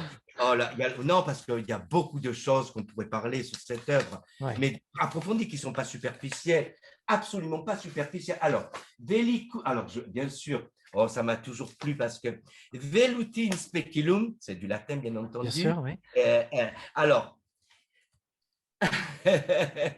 qui est bien sûr dans l'emblème. Alors c'est intéressant parce que c'est sur l'emblème, sur le tableau, à Ouais. savoir que quand on compare l'emblème au garde qui devait au moins respecter proprement, ça va pas plaire ce que je vais dire à certains, je suis désolé, mais je l'ai étudié, examiné, il n'a pas été capable, Hogarth, de mettre les emblèmes anglais proprement. C'est quand même intéressant. Mmh. Donc, quelque part de nouveau, à savoir que quand il a fait, il faut quand même le remettre en place, l'Oracles Progress, d'autres œuvres de Hogarth sont quand même acceptables. C'est pas mon style, Ouais, bien mais sûr. c'est bien. Il était quand même jeune peintre quand il a fait, il commençait la peinture, hein, alors qu'il Mmh. était déjà graveur. Ça, c'est un autre sujet. C'est toujours intéressant. On fait toujours le contraire. Là, Ouais. alors, c'était un but commercial, ok, cette version. Bon, okay. On va pardonner. Alors, Velitum in speculum, Velutin speculum, util duci, qui signifie en fait comme dans un miroir, util duci, doux au profit. Mmh. Alors, je l'ai mise en grand, l'image, pour qu'on Oui, puisse voir, et il y a aussi un encadrement autour hem, du oui, symbole tout à des, fait. Alors, anglais. Il y a oui, ça, c'est vraiment, euh, l'écu anglais, quoi. C'est vraiment le symbole ah, de la ça, c'est royauté, non? toujours, Mmh. c'est toujours de la royauté, tout à Mmh. fait, toujours le bon. Il est absolument précis. Mmh. J'ai les feuilles, je l'ai étudié à fond, savoir s'il n'y avait pas d'erreur. Dieu est mon absolument parfait et Mmh. respecté, qui n'est pas le cas le tableau d'Hogarth. Alors Mm. que veut Et dire veluti in alors, speculum? alors, velutin speculum, qui est en fait comme dans un miroir, Ouais. doux et agréable. Ah là, et qu'est-ce Voilà, que cela veut utile dire? duce. Et qu'est-ce que cela veut dire? Et on en revient à ce qu'on a dit tout à l'heure, et Ouais. on en revient à la case départ, puis c'est très intéressant parce que, ironiquement, il y a les deux sens. La corruption, alors eux, ils sont toujours très bons, mais en fait, s'ils se regardent dans le miroir, ils sont tous coupables de quelque chose. Et c'est toujours bon de se regarder Ah, dans je le vois, je miroir. vois, je vois, je vois. Or, ça a un double sens. Mais Ouais. par contre, mais il faut faire l'inverse aussi. C'est mais vraiment extraordinaire. Faut-il que je te tire les verres du nez pour nous en dire un peu plus? Non, je crois que sur le symbole, c'était bon, bon, ça c'est les armoiries, bon, ça c'est autre chose, Ouais. mais bon, c'est bon. Alors c'était intéressant parce que bon, je l'ai plus en tête, mais il y avait une expression au début du XVIIIe siècle qui était une contraction de ce velutin speculum, qui voulait dire ne cherche pas à tromper, tu vas te tromper toi-même. Qui était une petite citation, et je ne l'ai plus en tête. Et c'était au début du XVIIIe siècle, en fait, dans cette époque-là, jusqu'au romantisme, la fin du XVIIIe siècle, c'était, voilà. Alors, ça a le même aspect, donc, ne trompez pas les gens parce que vous allez vous tromper vous-même à un moment donné. Mmh. Savoir s'observer soi-même avant. Savoir s'observer soi-même. Mais Mmh. euh, de paraître, d'être dans l'aristocratie, c'est beau de se regarder dans le miroir, mais la vérité n'est pas forcément celle qu'on voit. Et dis-moi, la porte qui est située en haut à droite du tableau, quelle est-elle? Elle mène vers où? Alors, alors, on est un peu dans le même style du temple de Salomon. Cette petite porte, quand on étudie tout le plan de Salomon, Mmh. qui va sur une arrière-salle où là, l'arche d'alliance est préservée. Vous savez, il y a un Mmh. plan, C'est voilà, celle-ci. c'est celle-ci, voilà, c'est Mmh. cette porte-là, en fait, tout à Mmh. fait. Voilà, qui est à la connaissance divine, je dirais, c'est un symbole qui accepte, c'est pas une prison, c'est symbolique sur une entrée de l'au-delà des, voilà, c'est ça, de la protection Il y a du ouais. savoir, voilà. Ouais, et quand on a j'ai l'impression, d'être dans la caverne de Platon là et que la porte de sortie se situe là, et qu'on est dans un jeu de miroir parce que même Platon parlait du speculum d'une autre manière. Heu, Oui. Tu vois ces lumières qui illuminaient, des ombres qui se projettent devant la caverne et que le Alors spectacle c'est du bien vu monde. parce que Oui? tout à fait. Alors, on étude la lumière aussi du tableau. Oui, C'est quand même assez spectaculaire. Il a tenu compte de la lumière indirecte, de la vraie lumière de théâtre, en fait, ce qui est ouais, très, très difficile à mise en scène, maîtriser. ouais. Mmh. Et elle est extrêmement bien maîtrisée. Et d'ailleurs, il en a bien joué dessus, puisqu'il a montré les deux, comment je les appelle, les deux statues qui sont des bêtes et des hommes, hein, avec des sabots, qui sont des, Ah oui, les formes de diablotin là, de voilà, c'est Satan. ça. Et Ouais, c'est vraiment le bien et le mal, hein. C'est OK. incroyable. Ouais. Il les C'est a. ici. Le premier, oui, ça en ressemble genou. au dieu Pan, même au diable tel qu'on se Voilà, tout à l'imagine. fait, ce sont des pannes, hein, ce sont des pannes, tout à fait. Ouais, et puis le deuxième qui est là, un peu dans l'ombre. Oui. Voilà. Lui, Et les agrandissements, oui, oui, Daniel, les agrandissements sont encore plus impressionnants. Alors, d'accord. c'est très intéressant. Sur l'œuvre, j'ai aussi remarqué que, puisque j'ai fait de la macro, mais de très, très haute résolution, Hmm. macro partielle, plus on agrandissait, plus c'était beau. Alors que ça devrait être l'inverse, Daniel. Ouais, je comprends. Ouais. Mais vous savez, Daniel, je ne plaisante pas. Mais ça veut dire à quel point, jusqu'au détail près, à Hmm. quoi on pense que Blake a utilisé, moi je le pense aussi. Ouais, D'ailleurs, la loupe existe depuis la Renaissance, hein, bien sûr. Ouais. que Blake a utilisé une loupe pour aller jusque-là. Hmm. Jusque parce que les losanges qui sont utilisés sont aussi en science une représentation de la lumière, ce petit losange. À croire qu'il maîtrisait ça, on se le demande. Hmm. C'est incroyable quand vous zoomez, mais je parle de haute puissance, pas de loupe, de haute machine puissance que j'ai utilisée, donc je ne peux rien changer. Plus j'agrandissais, Daniel, plus je devenais dingue, tellement que c'était beau. Bien sûr. Et Ouais. on avait une autre œuvre qui sortait, Daniel. Ouais. J'en ai des tirages et des caisses entières. Je ne peux pas l'inventer, je ne peux pas les faire si elles Hmm. n'existent pas. Hmm. C'est à ce point-là. Il y avait un maître graveur, Albrecht Dürer. Oui, bah, que Ass- Blake respectait. oui, Dürer, cet Allemand que j'admire, que j'adore, que j'admire, c'était un fabuleux graveur. D'ailleurs, Blake n'en dit que du bien. hmm. Y a-t-il quelque chose à savoir? Parce que lui-même, Albrecht Dürer, était en lien avec le monde de l'hermétisme, tout était codifié dans ce qu'il faisait, et il connaissait Cornelius Agrippa, qui était le maître de la science occulte, avec son ouvrage assez connu en 4 volumes, 3 ou 4. Y a-t-il un lien à faire entre Albrecht Dürer, Cornelius Agrippa et bien sûr William Blake? Alors, Dans la gravure, parce qu'on est dans le monde de la gravure. Hein. surtout dans la gravure, avec Hmm, Dürer, bien entendu. hmm, Beaucoup d'historiens le comparent, oui. Dans hmm, l'état d'esprit, la philosophie, oui. hmm. Mm. Ok, c'est une porte d'accès très très bien. Et une chose encore que je vais remonter le tableau, une chose encore, pourquoi 2 femmes, que veut-il dire derrière, pourquoi 2 femmes à genoux et pourquoi Alors, les hommes, quel est le rapport? Qu'est-ce qu'il veut nous alors là, dire? c'est parce que Maquis les a trompées et Hmm, les a mariées, toutes les deux. Il n'avait pas le hmm. droit. Ça, C'est c'est la belle. part historique, bien sûr. Voilà. Donc, ce n'était pas dans les conventions, donc il va être jugé pour avoir menti et avoir marié 2 femmes, en fait. Voilà.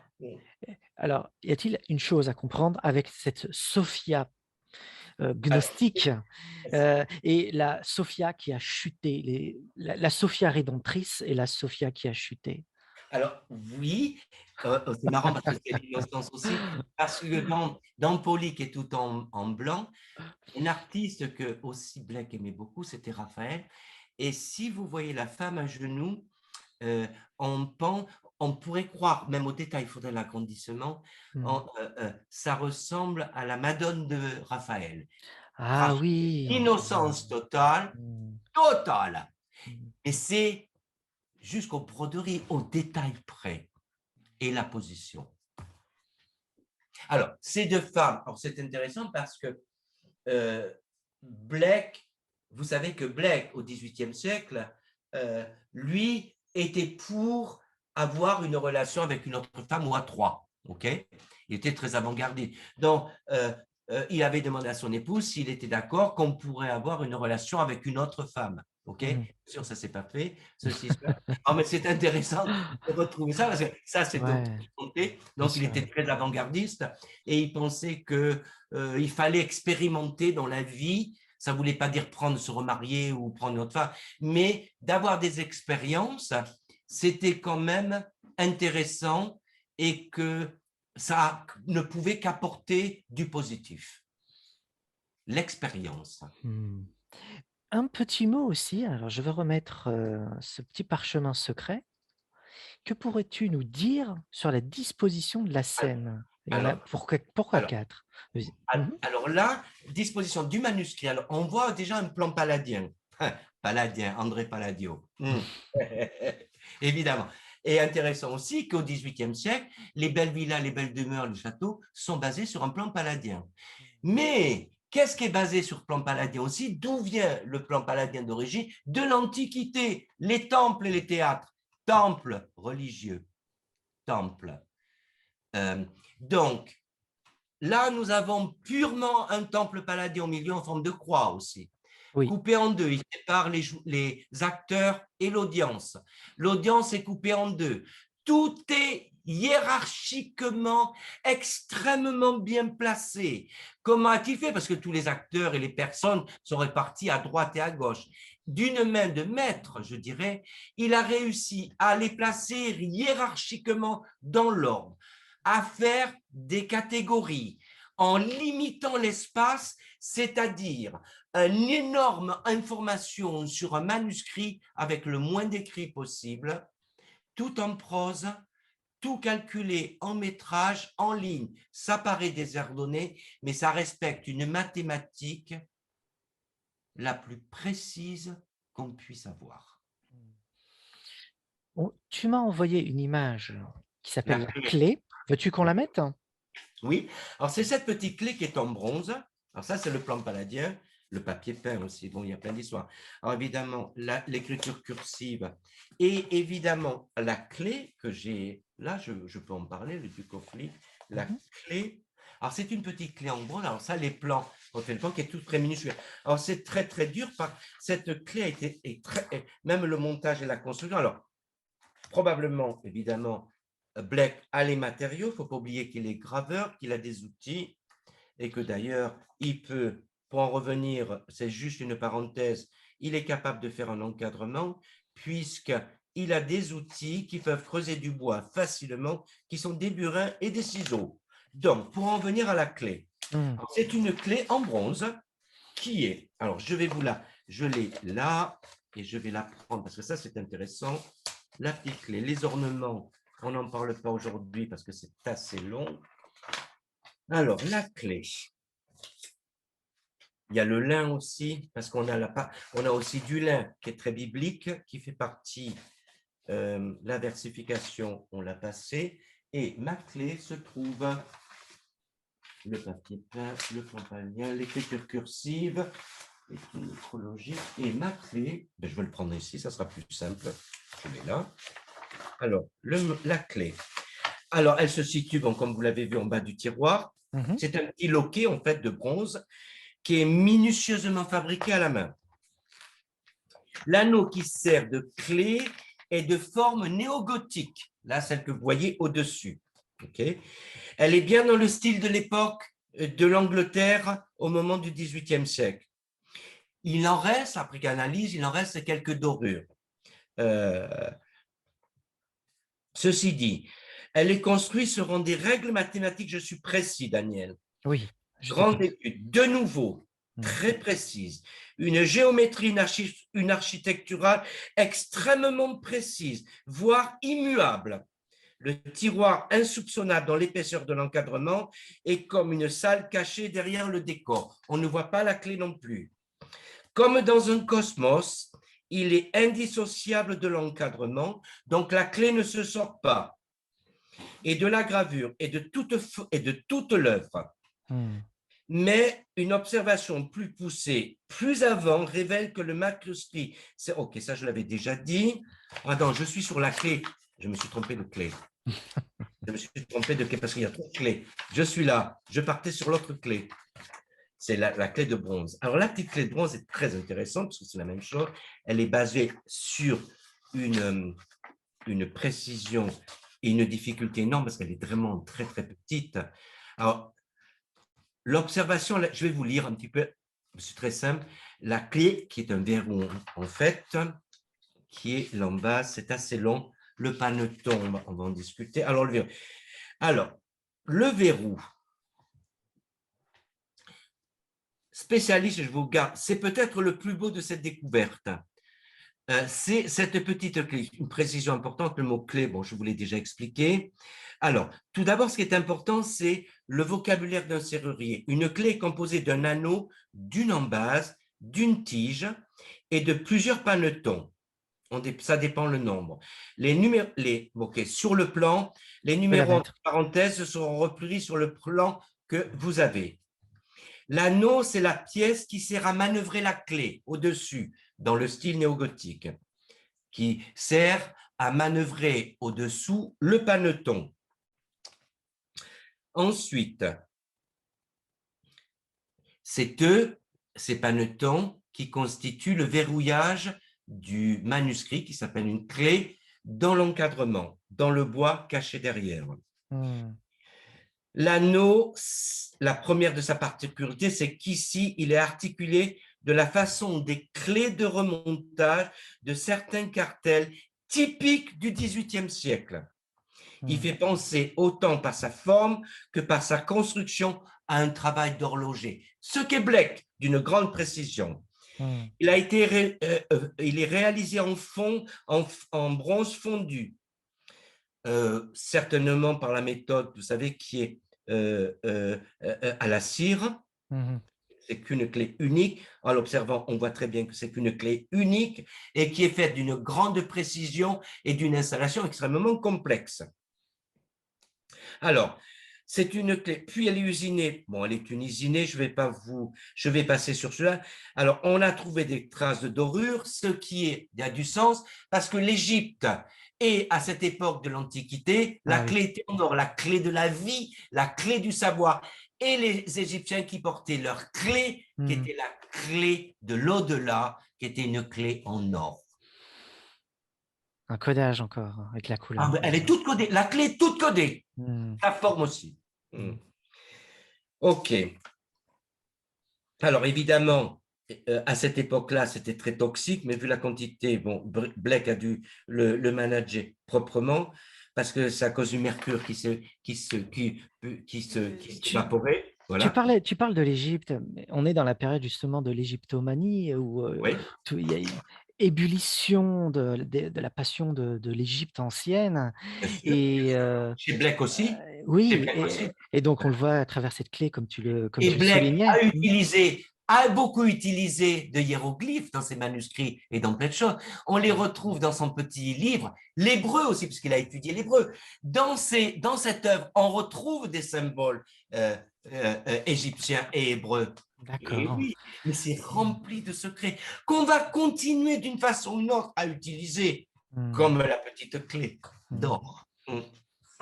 Alors, Absolument. la croix de vie, c'est la croix de la résurrection, de De la l'au-delà. résurrection, absolument. Hein, on est dans le jugement dernier, la Ouais. résurrection. Et il y a un tableau assez connu, je crois, Chapelle Sixtine.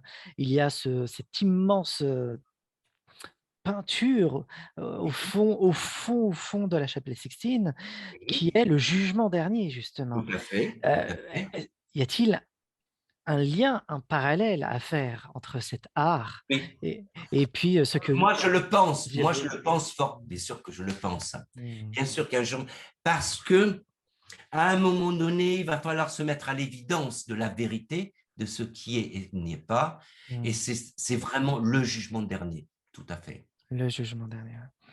Il y a quelque Oui. chose réellement à comprendre. Il a écrit un poème, d'après mes souvenirs, Le jugement dernier aussi, non? Non, il s'appelle pas le jugement dernier, et c'était pas pour lui, je crois qu'il a écrit, je crois qu'il a illustré, mais pas écrit, hein. Pas le Ah, d'accord. jugement dernier, illustré, mais pas écrit.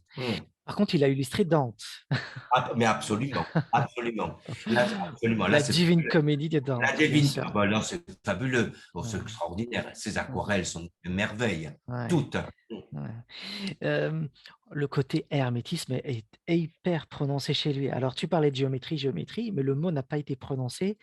Le nombre d'or, le triangle Alors, d'or, alors là, bien sûr, euh, là, j'ai retrouvé. la géométrie sacrée. Donc, Alors là, bien sûr, comme je vous ai lâché, vous avez vu les perspectives, les ouais. rectangles, ils sont tous en nombre d'or. Mais ça devient logique.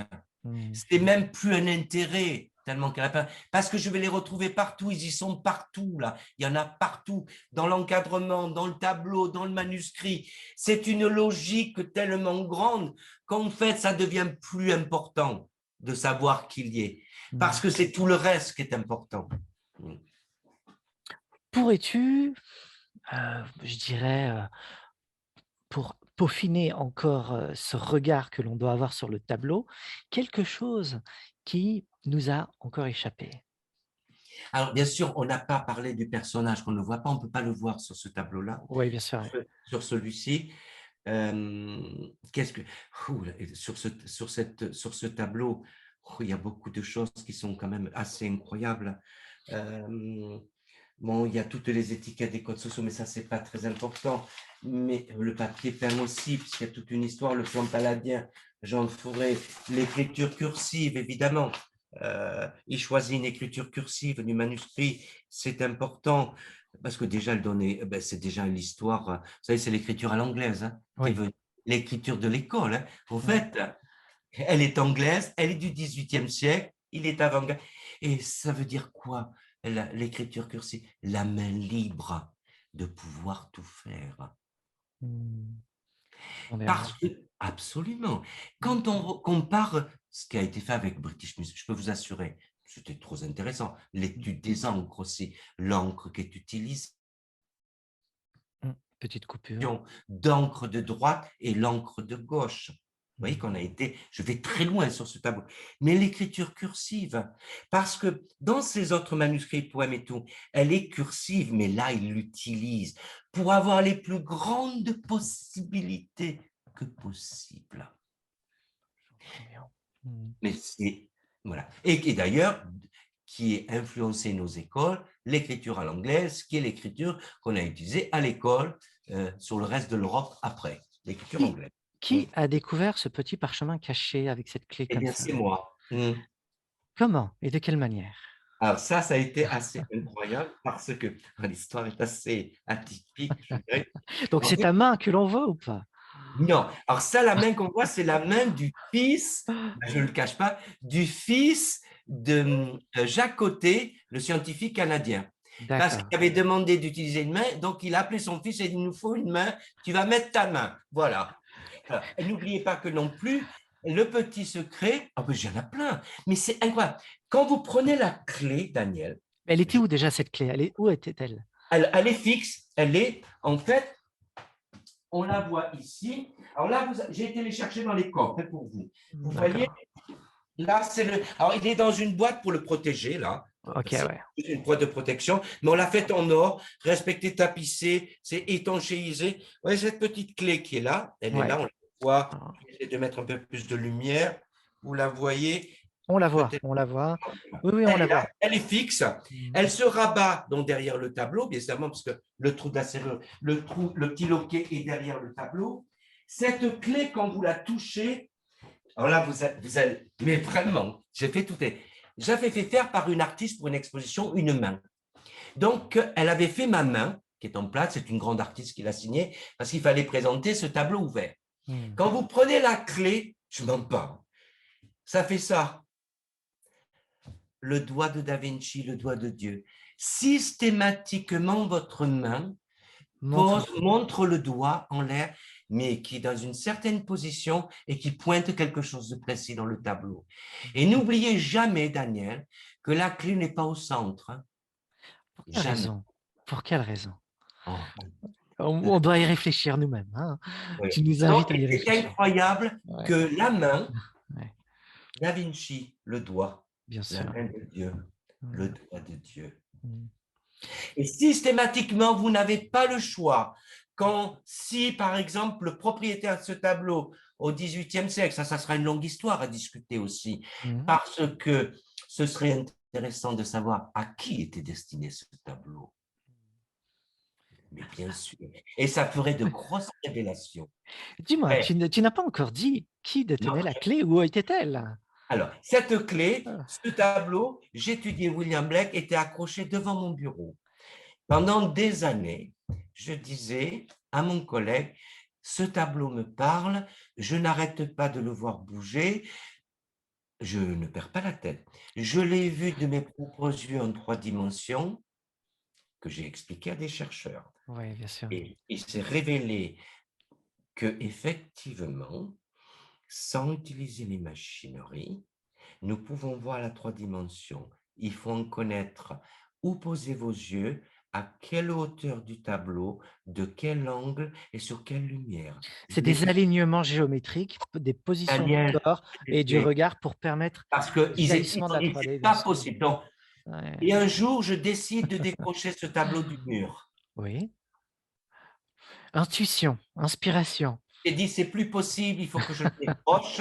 Ouais, Je l'ai sorti et la clé, la serrure, qui avait plus de 2 siècles, pratiquement 2 siècles, avait été volontairement plâtrée pour pas qu'on la trouve. d'accord. Et à ce moment-là, parce qu'il a séché légèrement, le petit plâtre est tombé, on voit, et la clé a apparu. Et Elle était à l'intérieur, la clé donc? oui, oui, parce qu'elle se rabat à l'intérieur. D'accord, je vois. Comme un petit Couché avec, loquet. comme Mmh. un petit loquet, Mmh. le petit où on tourne se rabat, on ne le voit pas. On ne voit pas quand le tableau est fermé, on ne voit rien. Juste un tableau, il n'y a rien derrière, pas Ouais, d'épaisseur de plus, rien. bien La sûr. clé tombe, j'ai dit, je m'en souviens comme si c'était très vieux. J'ai tiré et le manuscrit est sorti. Comme je faisais histoire de l'art, que j'étudiais la chaire, j'ai Ouais. tout de suite compris que le manuscrit, c'était pas n'importe quoi. Ça parle. Vous savez, les choses parlent, Daniel. Vous savez, Ouais. Daniel, les choses parlent. Mmh. Qu'est-ce que ça t'a fait? Ah, j'étais ému. Je crois que j'étais juste ému. La première personne depuis 200 ans, depuis la mort de William Blake, personne ne l'avait vu. Non, Tu es le jamais. premier à ouvrir ça et à le découvrir, un secret scellé depuis des siècles. On est dans le Da Vinci, on a l'impression d'entendre, l'enquêteur en train de parler devant nous. Qu'est-ce que Et, ça tu et étais ému et tu t'es dit: «Mais pour» absolument. est-ce que tu t'es dit: «Pourquoi moi?» Si je me suis dit, pourquoi moi? Ouais. Si on se pose toujours la question, je me dis toujours, c'est parce que c'est le destin. C'est comme ça. Ça devait arriver, c'est arrivé. Et pourquoi Voilà. maintenant et toi? Oui, et c'est marrant parce que j'ai étudié William Blake, Daniel. Ouais.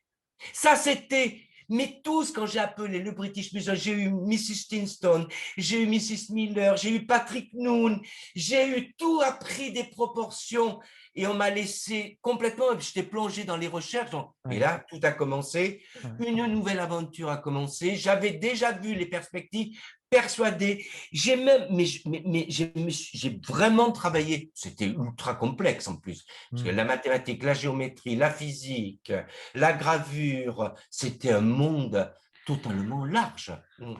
Donc, quand, tu reçois cette intuition, tu le ouvres, tu découvres, tu sens cette chose-là, une petite question personnelle, tu te sens pas seul face Non, à cette découverte et tu te dis: «Mais non, qu'est-ce que les gens un- vont dire par rapport à ça? Ils vont me ridiculiser».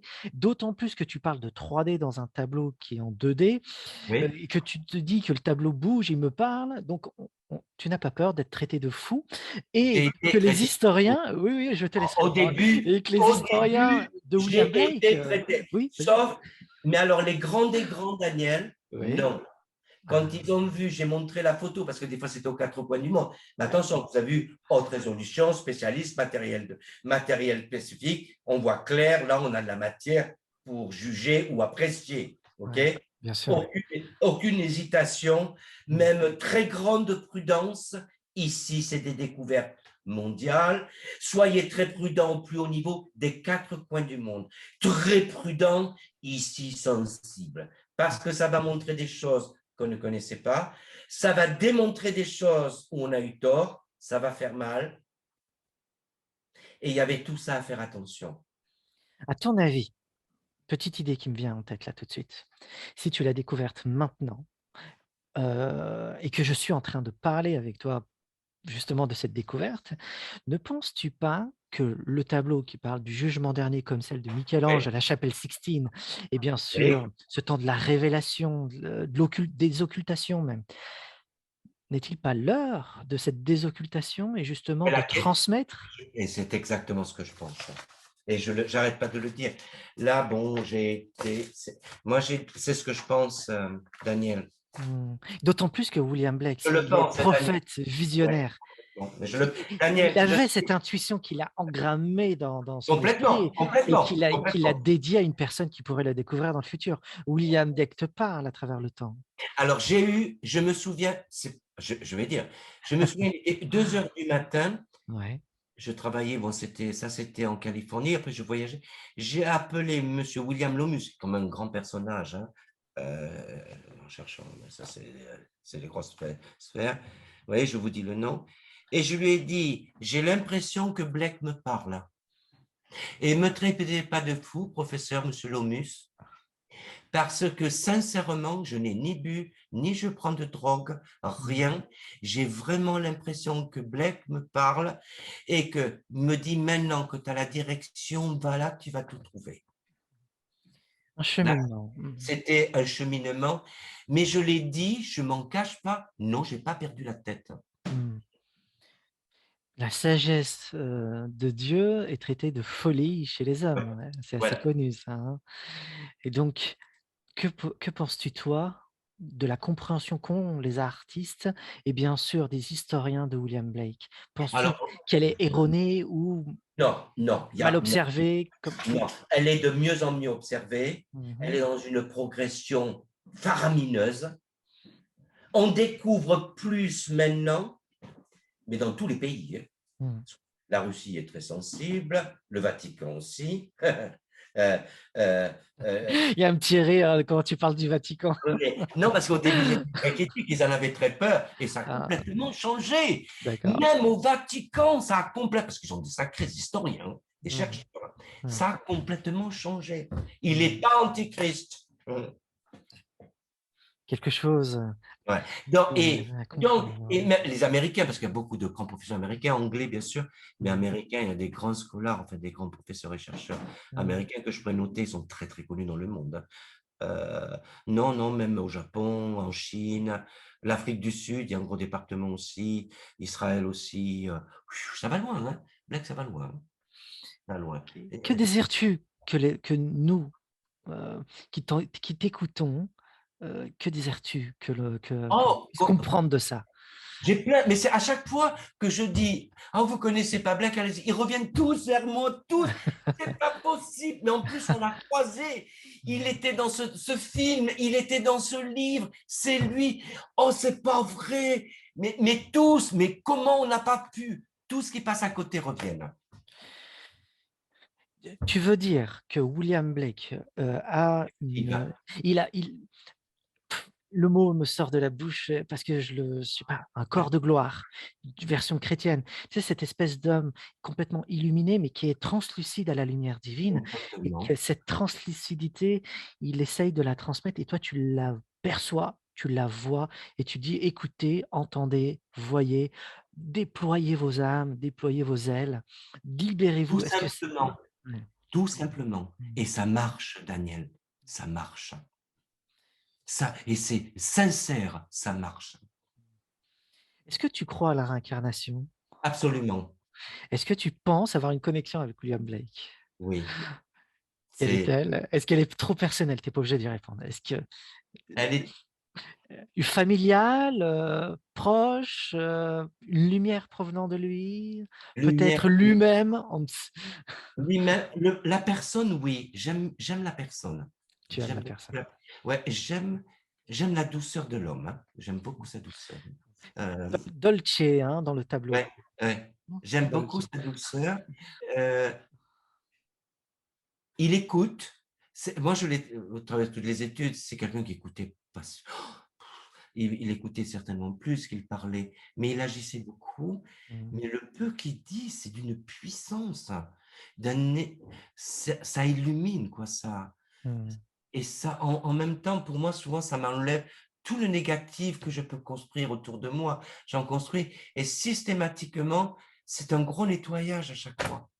Est-ce qu'on t'a invité, en dehors des grands musées, des grands historiens, est-ce qu'on t'a invité dans des grands colloques pour parler scientifique, pour parler de cette découverte? Heu, on en fait tout un fromage autour du Da Vinci.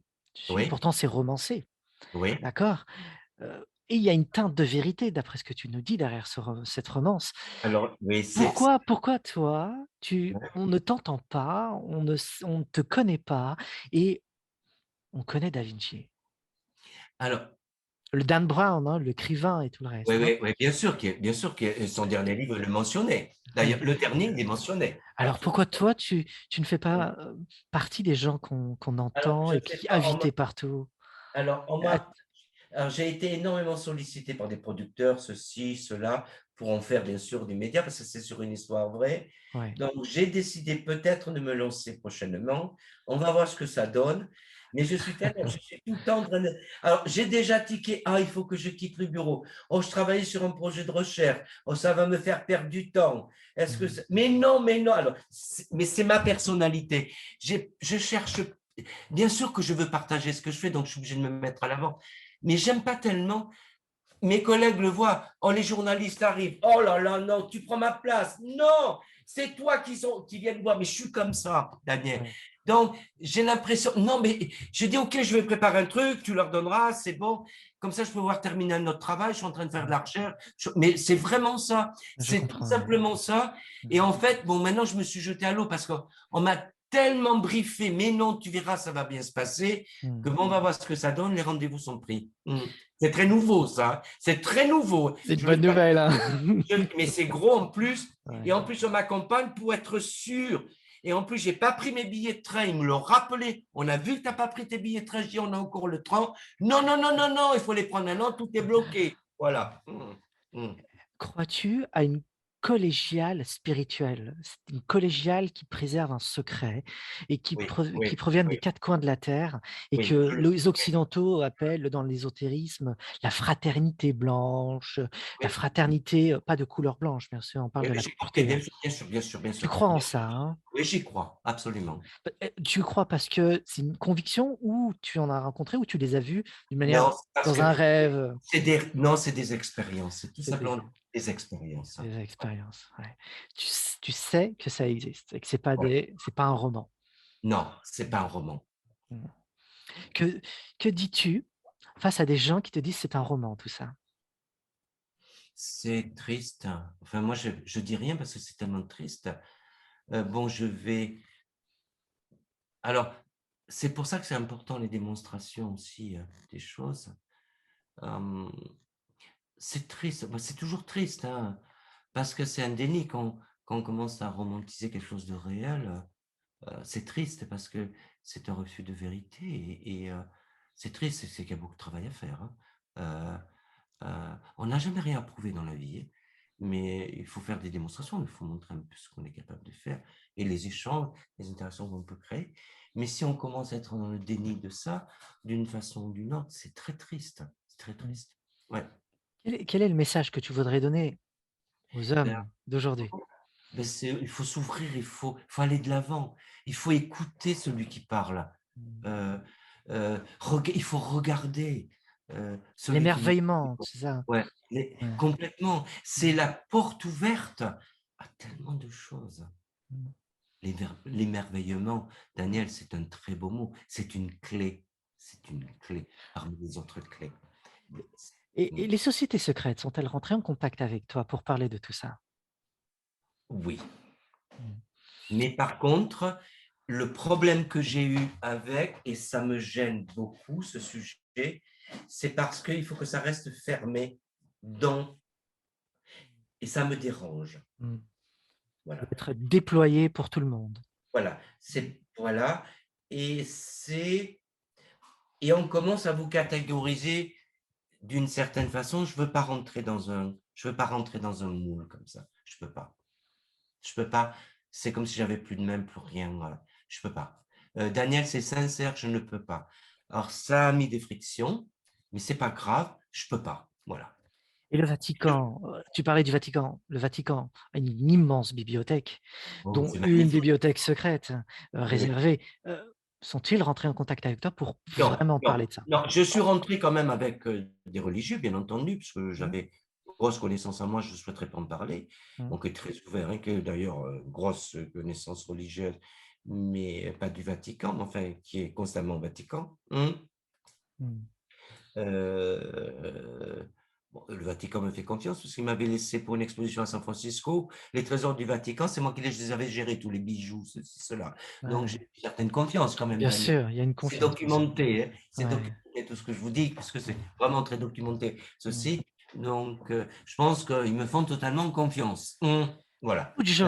Beaucoup de gens sentent que, nous sommes dans une période de transition où tout est en train de s'écrouler.